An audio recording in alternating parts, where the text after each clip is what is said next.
Everyone needs to hit the got it button. You see the got it?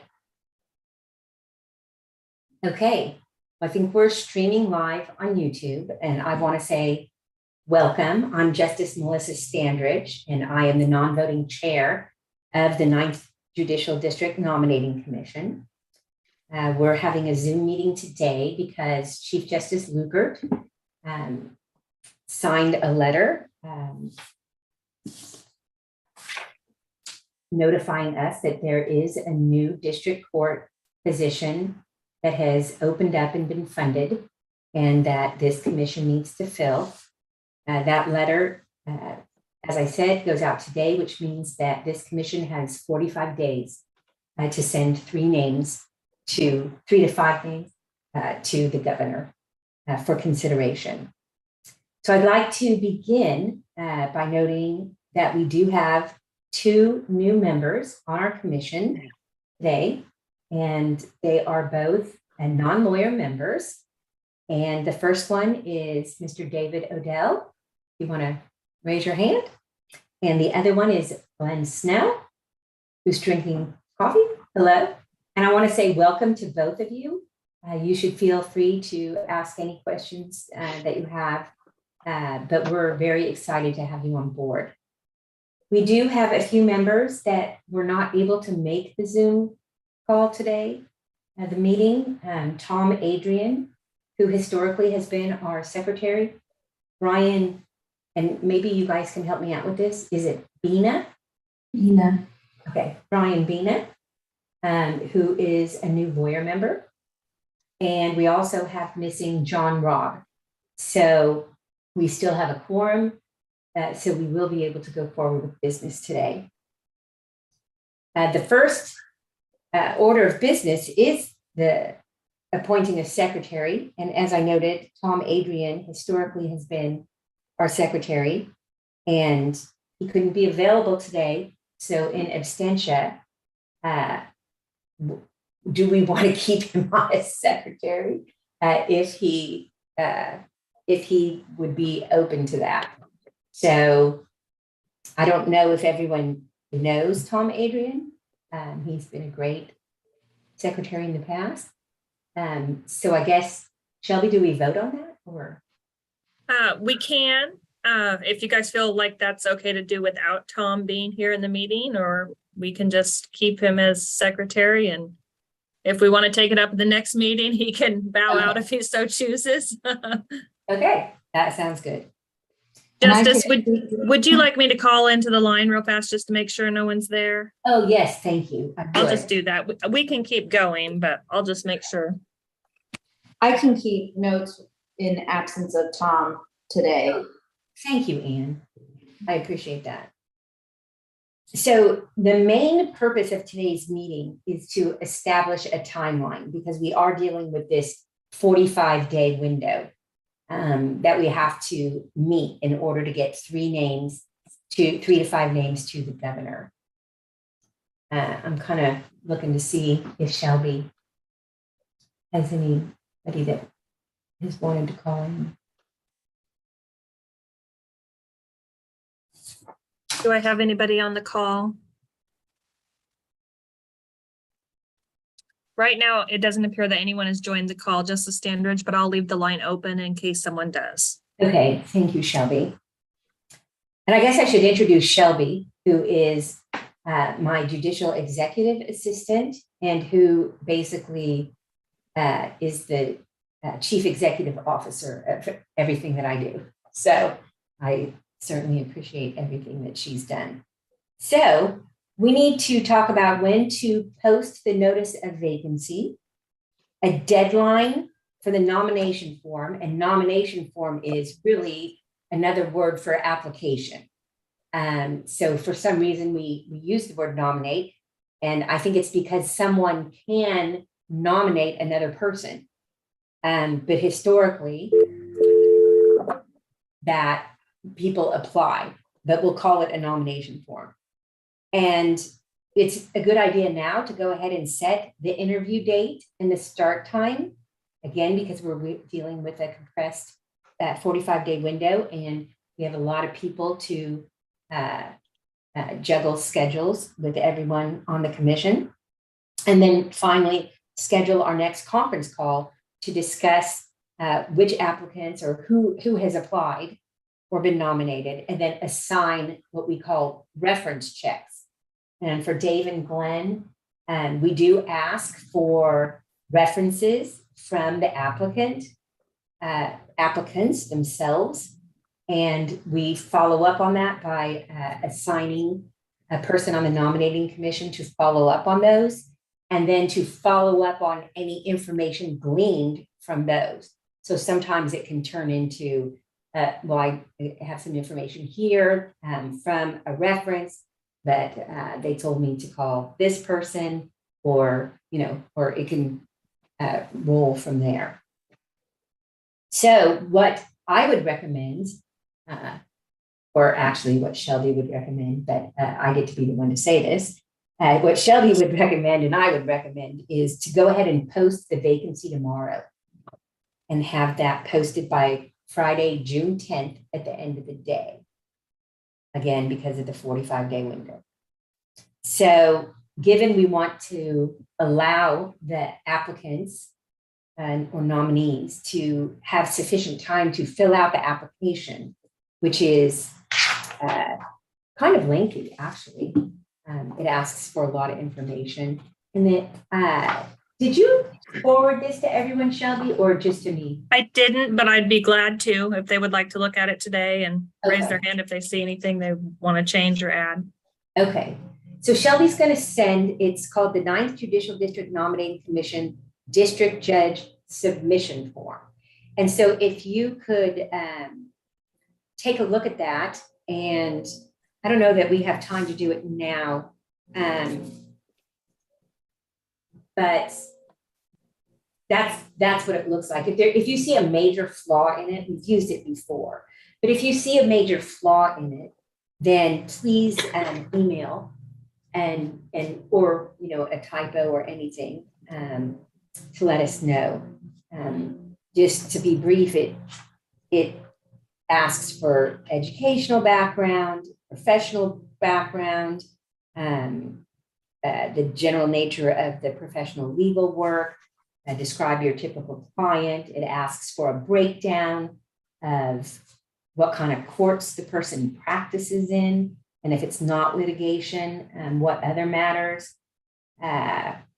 It asks about, it asks for social media and internet accounts, if there have been any publications or lectures, professional, legal and professional associations and societies, all civic, charitable, sports or cultural organizations.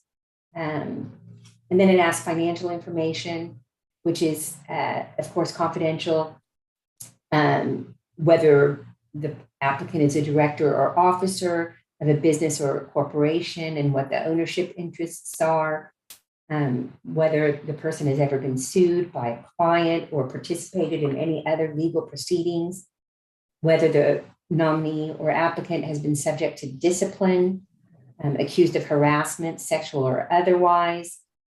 It asks about drug use, and then whether they're physically and mentally able to perform the essential duties with or without accommodation. And then again, it requests for 2 references on general character and background, and then 3 professional references. And then name, address, and phone numbers of attorneys in 3 recent cases. And then a brief summary for the applicant to state what his or her perception of the primary duty of the district court position. And then we will get it's not called a waiver, but regarding credit history, we'll be requesting a credit history, and then a writing sample. And then also if they want to attach letters of support. So, authorization of release. So that's basically the kinds of things that are in the submission form. And sometimes the application will be 8 pages long and sometimes it'll be 40 pages long. So it basically just depends on the applicant. So, so tomorrow, the notice of vacancy will be posted, and then this district judge submission form, which is the application, will also be. Will that be posted, Shelby? Where is that? It will be Yeah, posted on our website? it's posted on our website, and then we'll also make sure the clerks of the district court have it in case someone comes in and would like to pick up a paper version. Okay, great. So regarding when applications are due, we were thinking based on the 45 days that due date could be Thursday, July 7th, or Friday, July 8th by noon. And the reason why we do it before a weekend is because Shelby has to hit high gear and get those applications out to you. And do you send them in paper form, Shelby? I do. Okay, so she will overnight them to you in paper form. And it would be better for you to have time over the weekend to look at those and before we have our next Zoom call, where again, we will discuss the applicants and assign reference checks. So I don't know that anybody would have a conflict with when the submission deadline is, but do you think it would be better to do July 7th at end of business or July 8th by noon? Shelby, do you have a preference? I really don't have a preference. No, I mean, if they're due by Thursday, that gives me an extra day, extra business day to get it to the background check people up here to start their checks. And then I can get it in the mail Thursday, and hopefully you guys could have it either Friday or early Saturday. Okay. So it doesn't matter to me, but I would say Thursday, July 7th, and that would actually be by noon instead of end of the day. Oh, okay. Oh, all right. So does anyone have any objection to doing it? Oh, yes, Glenn. Is there any possibility that those could be PDF'd and attached to an email? I'm gonna ask Shelby for confidentiality reasons because there's financial information on there. Is that? Yeah, I mean, I feel like that can be done, and it may have been done. I've never done it that way. Well, and the reason I ask is I will be out of town Okay. on that whole from Wednesday the 6th all the way through the next Monday. Okay. And if I get them PDF and encrypted so that they're protected, I don't think that would be a problem, Justice Standridge. Okay. Well, I'll go ahead and ask, besides Glenn, would anyone else like to go for that option of an encrypted email? Okay. I would. This is Dave. I would. Anne, Dave, Glenn. Shelby, would it be easier just to do everybody, but then? I could, yeah. Or what do you think? Unless someone just prefers a paper copy, I'd be glad to put that in the mail as well. How does that work then at the end when we have to either turn all the documents back over or shred them? How do you maintain the integrity of that? Yeah, I guess that's a question I don't know the answer to. I would hate to ask you to print out all the documents if I don't mail them to you. I think that's part of the reason that mailing it's good, because then you have a physical copy that you could just return to me. do you have a portal that they could be put into and viewed only?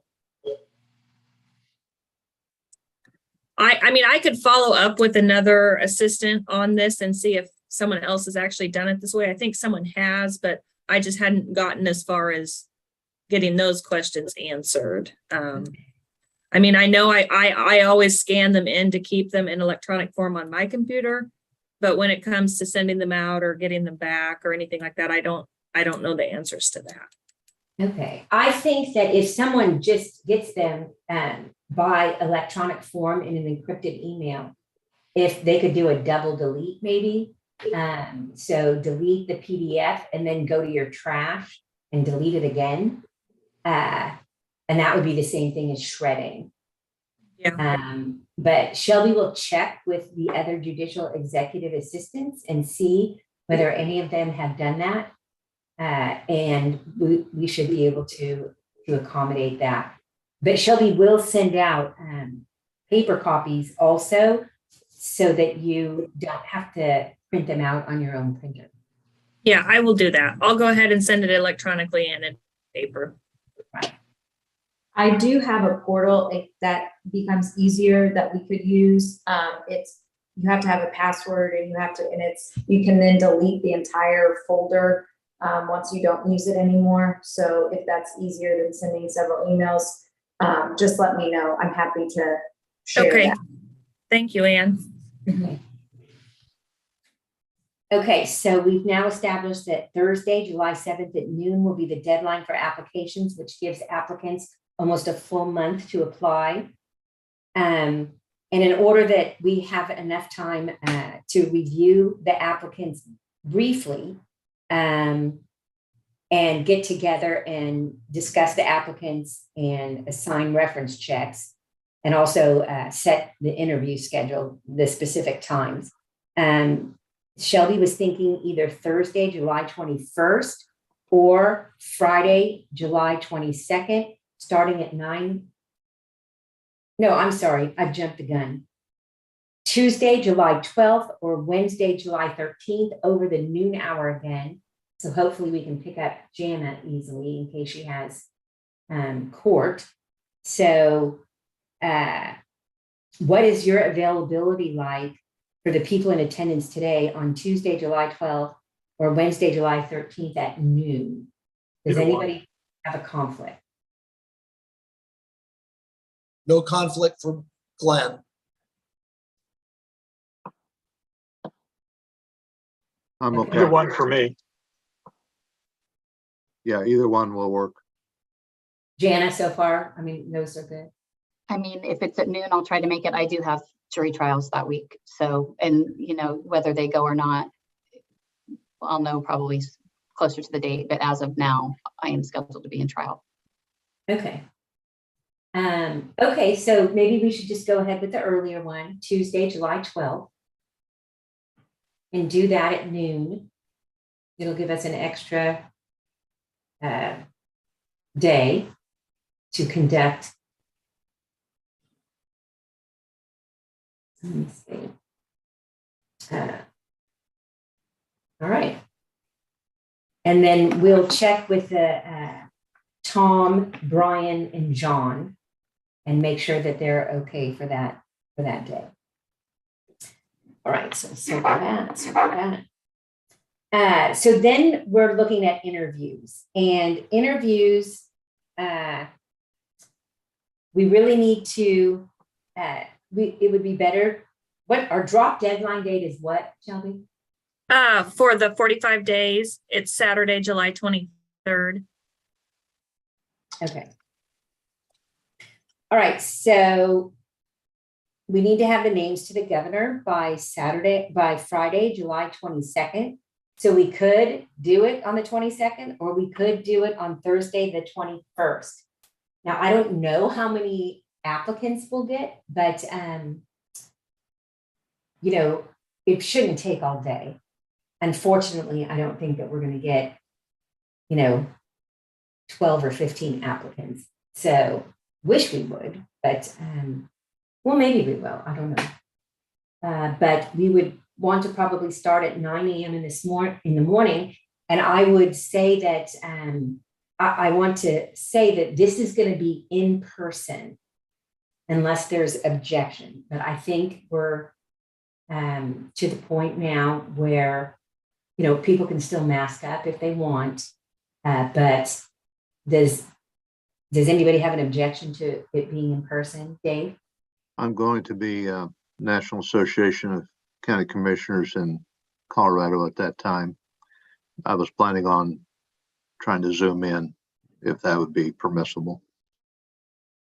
I don't think we have the technology to do a hybrid meeting unless. Your Honor, let me check at our county commission room we've added a lot of video tech and all that type of stuff that maybe we could set something up, and I can get back to Shelby on that. Okay. Okay. But We Dave, it is broadcast at probably least gonna once a be- week out of there. it's probably going to be like at least a 4-hour meeting. Yeah, we have several camera people and floor directors now that we would call our help. Yeah, so I was just mostly saying it because I didn't know whether Dave could miss that much of his conference. And I think the McPherson, Dave could speak to this, but I think in the McPherson County Commission room or at the courthouse, we could do, if it's in McPherson, can do video too. I think so. I'm not sure about the courthouse, but definitely first floor of the bank building. And I know the courthouse has the capability, so. we were set up to do the last appointment at our courthouse, and then COVID popped again, and you all made the decision not to meet in person. So I think we can do it. I just want to make sure that our public information crew is not on vacation and all that kind of stuff, and I can get back to Shelby, and then by Monday. And is that, Chip, would that be the community room of the Harvey County Courthouse? Yep. Like we had last time? Because Yep. I need to put that in the notice that goes out by the end of day tomorrow. I will work on it immediately after lunch then, yes. Okay, thank you. Okay, so the interviews, which was the next thing on my agenda, so it will be at the Harvey County Courthouse in the community room. We just call it the community room. Yep. Which, as far as you know, we're hoping has hybrid ability so that we can have Dave zoom in. Yeah, we've had a couple other regional government meetings there and all that. I think it's going to work fine. I just got to make sure that Great. the techies are there to do the job. Okay, so should we shoot for, because it's kind of, summertime, should we go ahead and shoot for Thursday, the 21st? Because Yeah, people would be we need to get less it likely done. to be on vacation. Is that good with everybody? Okay. And we'll say a start time of 9 a.m. Or we don't have to say what time yet, right, Shelby? Just need to- I do have, like on our notice from last time, I have that the commission was going to convene at 8:30 a.m. I Oh, think okay. in case there's any initial things you guys need to do before it, is open to the public or, get breakfast, whatever. So if we convene at 8:30, then we can start the interviews at 9. Okay. Is that good with everybody? Okay, that's going to be earlier for you, Dave. That's going to be 7:30. Did you say you're going to be in Colorado? Okay. All right. So can anybody think of any matters that we have not covered yet today? Any questions? Especially Dave and Glenn, any questions? I want to make sure, because I've had a couple of people asking about this position. The district position can live anywhere in the 9th Judicial District. Is that correct? Correct. Yes. We're doing that on purpose. Yes, yeah. And where will they be seated in Harvey County or McPherson County? Probably not. Or Probably. Where's Judge Wilder? Harvey Harvey. County. She's here at Newton. Oh, then I think it is Harvey. I Do- can't remember. Do the boundaries just include Harvey and McPherson? Yes. Yes. But on the other hand, Glenn, you should know, and I think that this is very important that, if someone's willing to move there, we've had applicants that, if they just have to be a resident of one of the two counties at the time they're sworn in. So, How fast are we going to turn around after this is all said and done and do the magistrate position that's open for the district? the following Monday, probably. Okay, that's fine. Judge Wilder, she really needs the help. And so Judge Wilder would like to get it filled as soon as possible, but she felt like that it would be better to interview separately for these because the target applicant is different. So So she really does need the help. So we'd like to turn around right away, get the letter of vacancy open, that following week, and then start the whole thing over again. Okay, yeah. Is that okay? Yeah, and we're down our magistrate temporarily with a Right. significant illness. Hope she heals quickly. We all do. We all do. Okay. Anything else? Yeah, So I think I missed, oh, go ahead, Glenn. is there ever a time that we would have the responsibility to recuse from an interview? Not that I would think that, and I didn't get all the way through the nominating, the booklet yet. But is there anything like that we would need to be aware of? Well, if your son or daughter applies, Okay, you would probably need to recuse. Yeah. But it would have to be a pretty significant, so for example, for the Court of Appeals, our newest judge, Angie Coble, who is from Salina.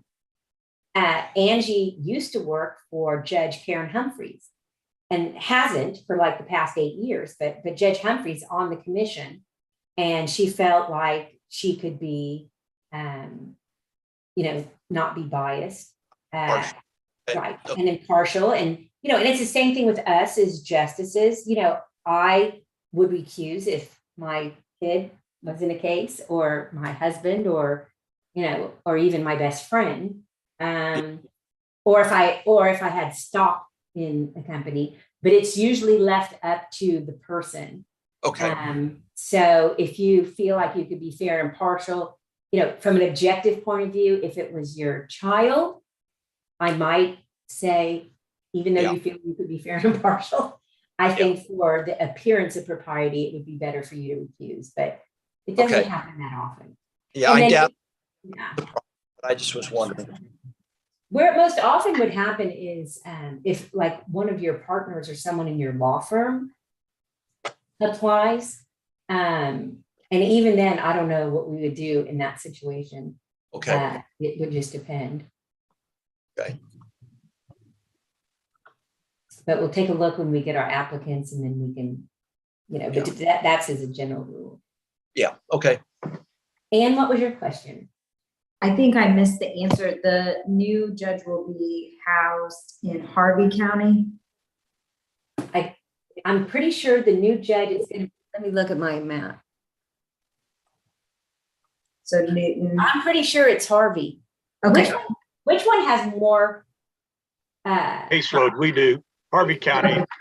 And we're working with Judge Wilder already to provide office space for the position and the courtroom. So, so it's going to be Harvey.